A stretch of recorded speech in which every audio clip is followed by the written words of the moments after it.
অনেক তত্ত্ব উপাত্তর সাথে জিনের সম্পর্ক আছে। এটা আবার কেমন কথা? এটাও কোরআনেই আছে যে দুনিয়াতে যে ব্যক্তি শয়তান মানুষ শয়তান, তার সাথে জিন শয়তানের যোগাযোগ থাকে। বিশ্বাস করেন না? দুনিয়াতে যে ব্যক্তি মানুষ শয়তান, তার সাথে জিন শয়তানের যোগাযোগ থাকে।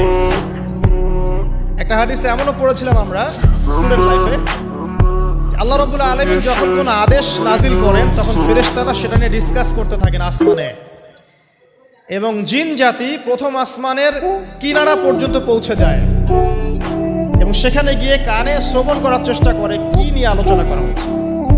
যদি কোনো একটা সংবাদ তাদের কান পর্যন্ত চলে আসে, তাদেরকে বিতাড়িত করার জন্য আল্লাহ রাব্বুল আলামিন উল্কাপিণ্ড ছোড়েন। ওখানকার ফেরেশতারা আছেন, তারা অগ্নিশিখা নির্বাপন করেন। সূরা সফফাতের প্রথম দিকে পড়ে দেখবেন। এই জিন দুনিয়াতে যে কবিরাজ বা তান্ত্রিক বা জাদুকরের আন্ডারে আছে, সে এসে তাকে জানিয়ে দেয় এই হতে যাচ্ছে। তখন সেই তান্ত্রিক এই সত্যটার সাথে আরো 100টা মিথ্যা জড়িয়ে জনগণকে বিভ্রান্ত করে। তখন তার কথা ফলে যায়, মানুষ মনে করে যে তান্ত্রিক অনেক বড় কিছু হয়ে গেছে। তো এগুলো সবই ফিতনা। যাই হোক, এই জিনের ব্যাখ্যা কিন্তু আমরা করতে পারছি না বিজ্ঞান দিয়ে। আমরা আত্মা কাকে বলে জানি না।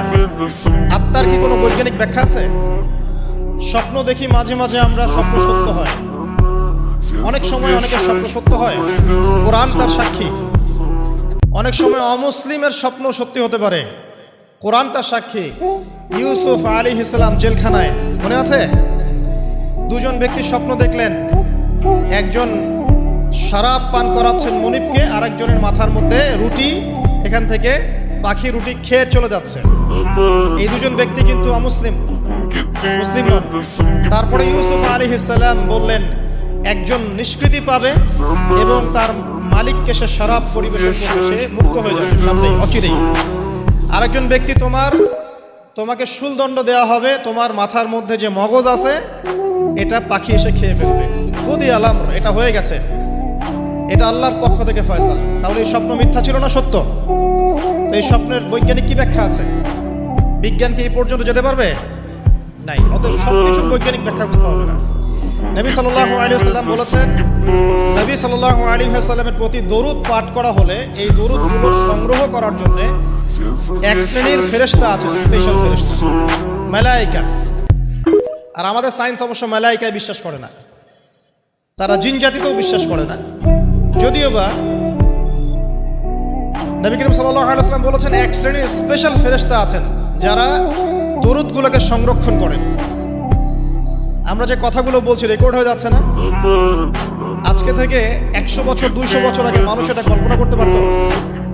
আমরা এখন যেখানেই মুভ করছি, সিসি ক্যামেরা, ভিডিও, এটা সেটা, স্যাটেলাইট, এগুলো আছে না? আজকে থেকে 300 বছর আগে মানুষ এগুলো বিশ্বাস করতে পারতো?